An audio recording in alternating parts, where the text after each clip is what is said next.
Working on. Check this out. Check this out, man. Look, ready? Coming up for you today on The Zone, we have expressive hand movements. That's right, the art of Tai Chi. Or macrame. That's with paper. Anyway. Hey people, it's that time again. Zone time. I'm gonna take you to a place you've never been before. It's a dream. We're 3 minutes away from We're now in the approach phase. Everything looking 31 seconds, and we're still looking very good. Play it. Play it. Play it. Play it. Reaching out to the world.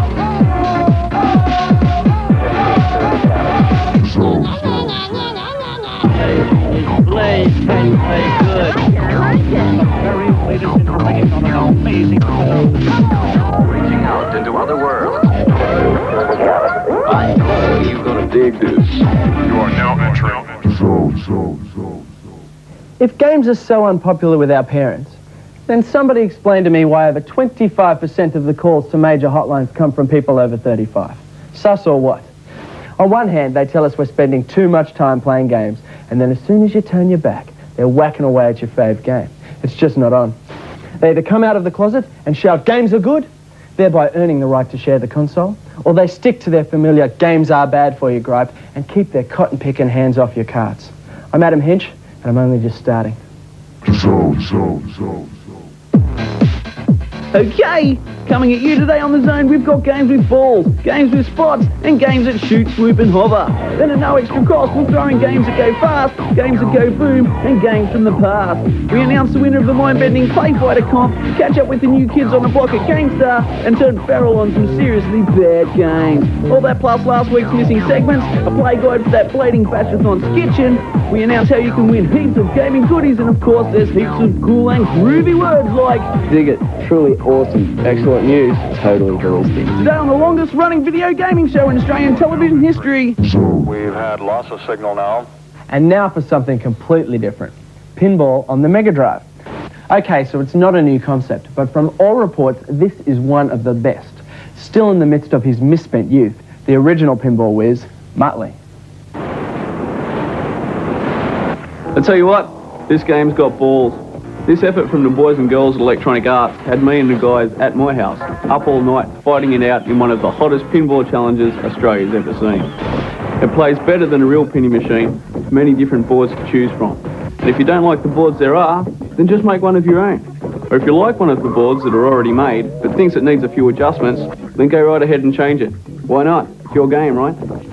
There's heaps of options, like for example the up to 4-player mode, which makes this a triumph for all pinball freaks, such as myself, and a must for all that play the father of all video games. As far as the competition at my house, well, I was triumphant, pulling out a huge effort of clocking one board and being 9 million away from clocking a second. That totally shattered and disappointed my mates and fierce opponents, Snoop and Twisty. But as they say, fellas, there's only one winner, and that's me. Losers. This ranks big time with a 90. If your 8-bit went up in flames, leaving you with loads of games but nothing to play them on, here's the answer.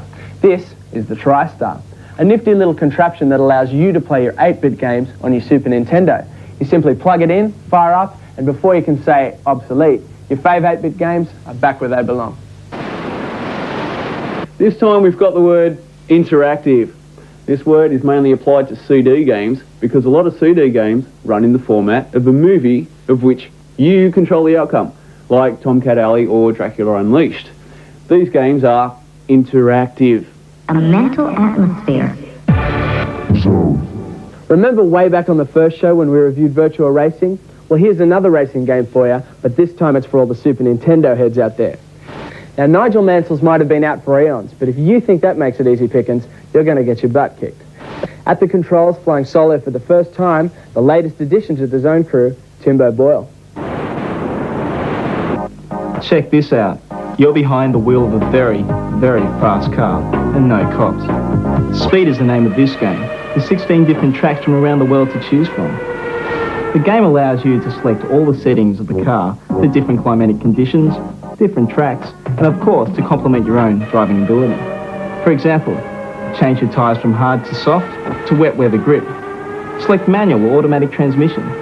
You can even change the trim of the car to suit the individual circuit. The graphics are hot, putting you right amongst the action. It has heaps of options to choose from, like entering your name or even getting advice from the legend himself. Although it has its downsides like no crashing and the sound lacks grunt, all in all it's one of the better racing games. I'll give it an 82. Here's some zonal speech for you. Ni först med valgäst med faktiskt med eller först med i vet. I like it. I told you. Back in a flash with Jungle Strike, Mario All-Stars and a blade-by-blade guide to Skitchin. Coming at you in living Technicolor. This is The Zone.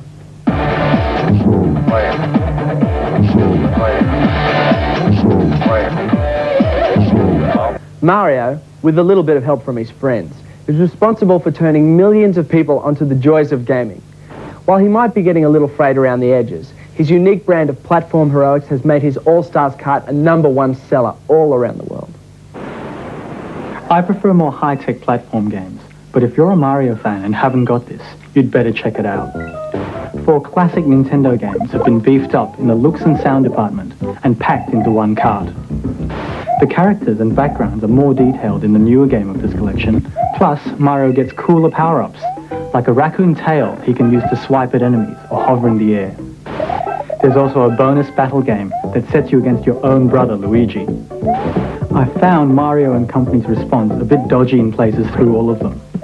Still, it's quite addictive, and with so many worlds to explore, you'll be playing this for several lifetimes.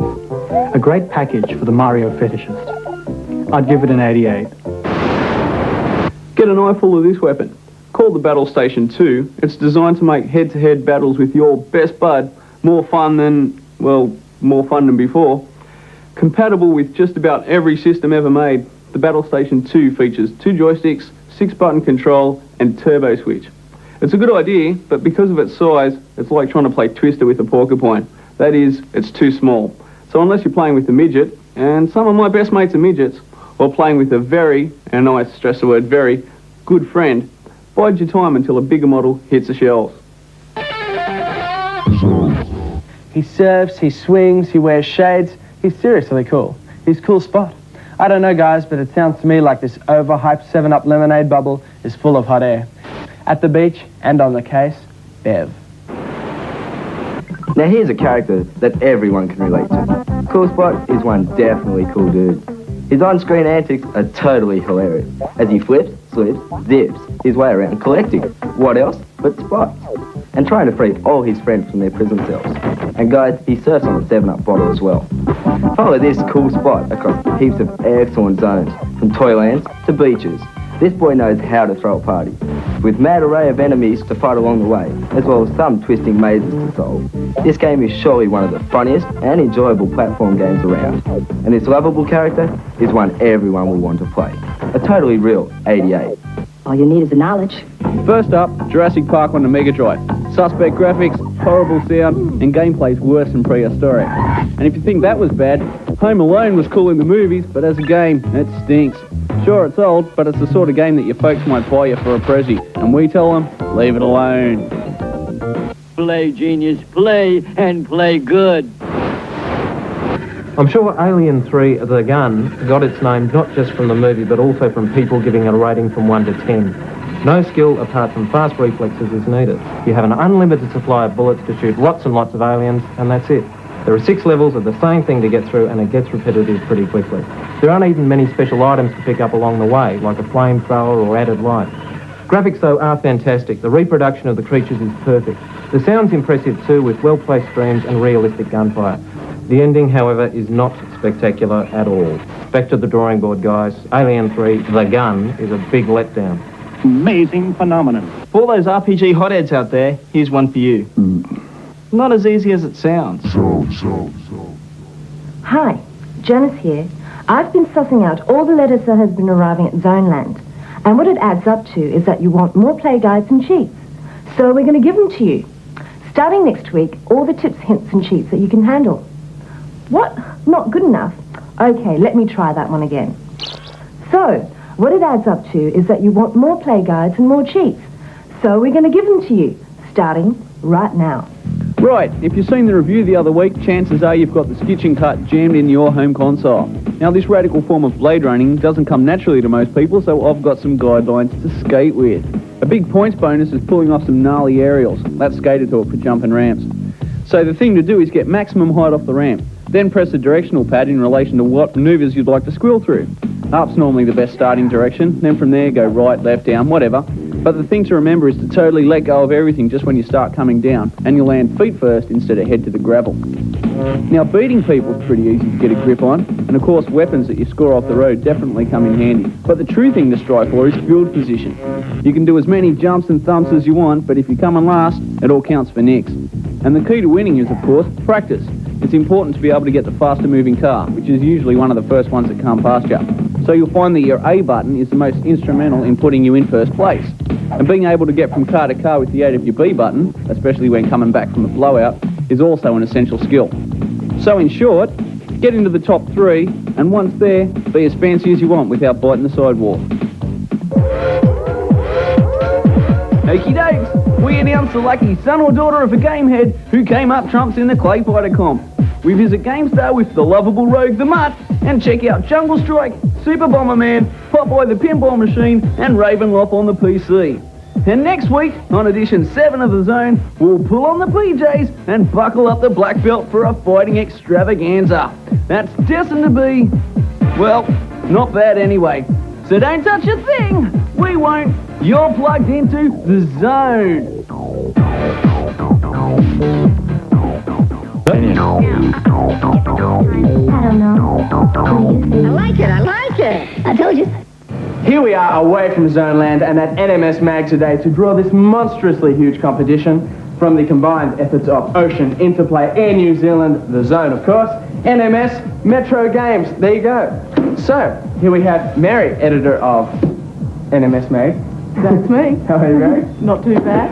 And she's going to help us draw out the competition today. We thought who better. Shall we go for it? Why not? Okay. Drum roll. And the winner is Stephen Miles of Crib Point. Woo! Yeah! The NMS guy. Well, Stephen, you are one lucky man. But take hard losers, because you might not be losers. In fact, you might be winners. We've got 4 games from Metro Games for your Super Nintendo and 4 programmable 6-button joypads to give away. Your names will be coming up in just a sec.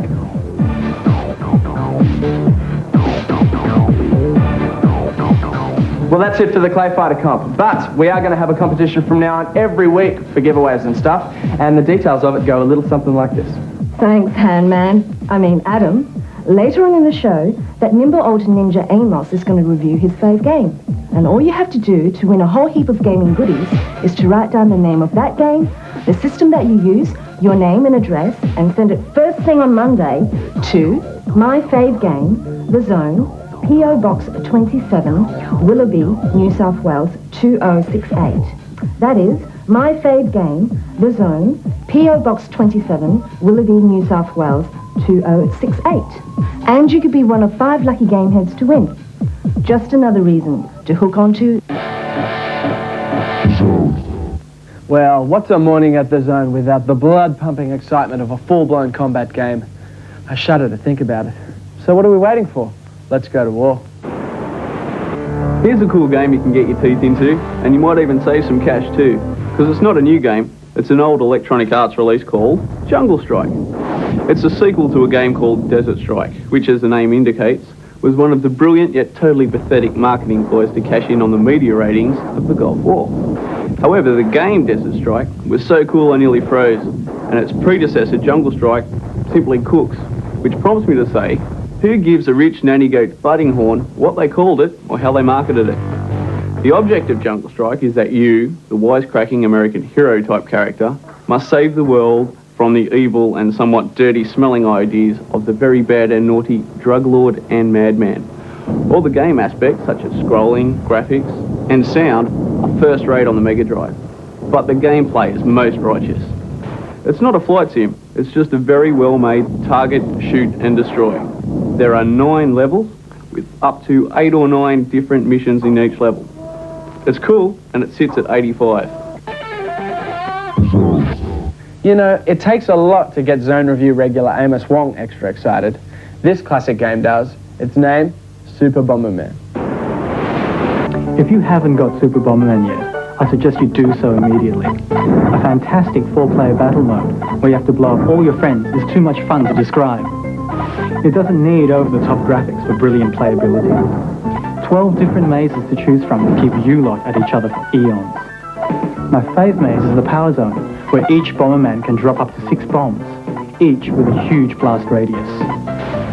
With 4 players, you'd better keep your eyes peeled and think quick. The normal 2-player game is also very addictive and challenging, with really groovy bosses and nasties for you to bomb your way through. The music gets you highly vibed and the explosions really go off. For a maximum bomb-fest experience though, the 4-player multi-tap is essential. This classic game deserves a 95. All you need is the knowledge. It's a dog. It blows, but it's getting there. Game needs work. Can't get any better. It just got better. Reaching out into other worlds. Here's a word for you. Simulation, or sim for short. And no, Bev, that wasn't a height joke. Simulation games are titles like F19, Attack Chopper, and SimCity 2000. There's a shock.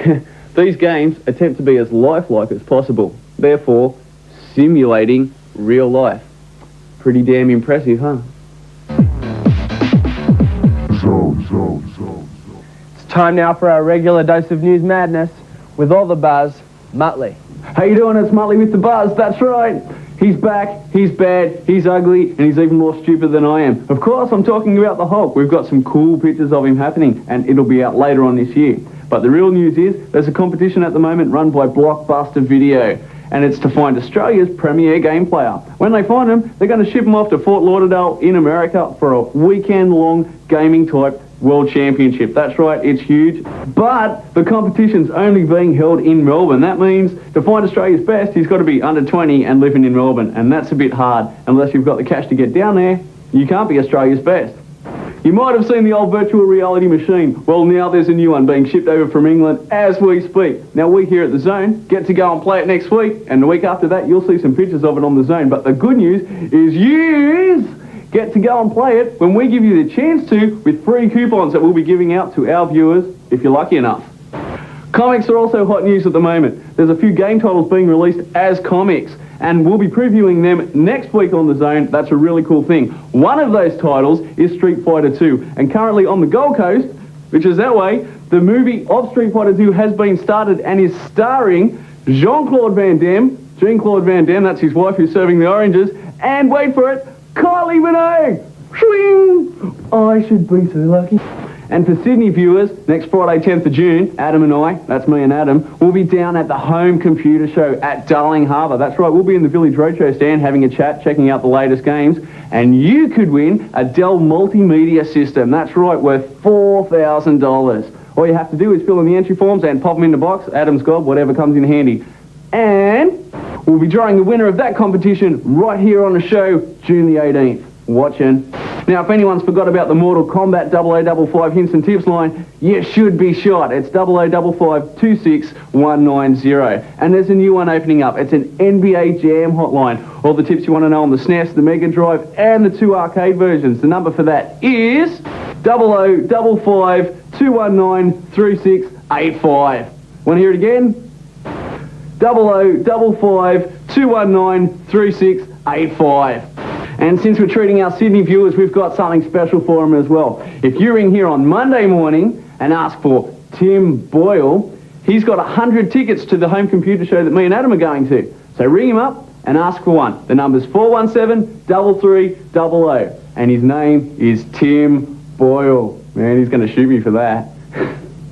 Gotta go, but I'm Muttlee. And you're not. Of very strange arcade titles over the years. And this one is right up there with the best of them. For a lot of you, your only memory of Popeye would be a really bad film with Robin Williams. But the Sailor Man has been around since the 1920s, and now he has his own pinball. The design is a double playfield with a mixture of ramps, holes, and even an escalator. It's too much, though, as half the time you can't see the ball or where you want to shoot. The quotes and graphics are good, if you're old enough to remember them. The big news is, though, Popeye is now environmentally aware.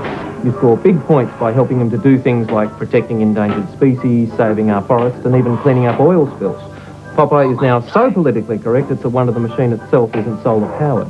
Overall, not a bad game to have a bash at, but there are better already out there. You are now entering zone. Last week we met the people behind the words that are Hyper.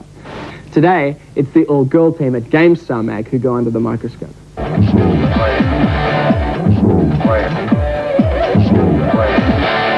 How you doing, Gameheads? It's Muttlee here again. We're here to check out some serious babiage. Swing, swing, swing, swing, swing, swing. Just joking. We're actually here to check out Edit GameStar. It's a serious name in gaming. Let's go, come on. See this? This is the GameStar backstage pass. You need one of these before you enter this room.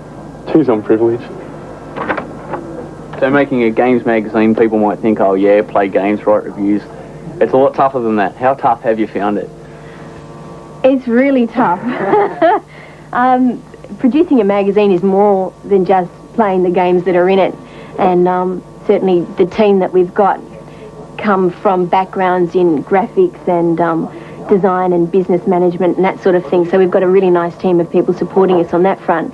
And also we've got lots of reviewers and cheats people and stuff who are able to produce us the most current and up-to-date stuff before everybody else. Gaming is meant to be a bloke's field. I don't think so personally. But how do you find it? There's no reason why girls can't kick butt in games just as much as guys can. Correct. And are you we're finding having it hard? Yes? No? Finding it hard? What? No, no way. You don't cop any flack from the fellas or anything? Girls always cop flack from guys if they want to do anything that guys like to think they're best at. So, but no, we don't cop any more than we're used to. Sorry I asked. Congrats to the winners of the Clay Fighter Comp. We'll see the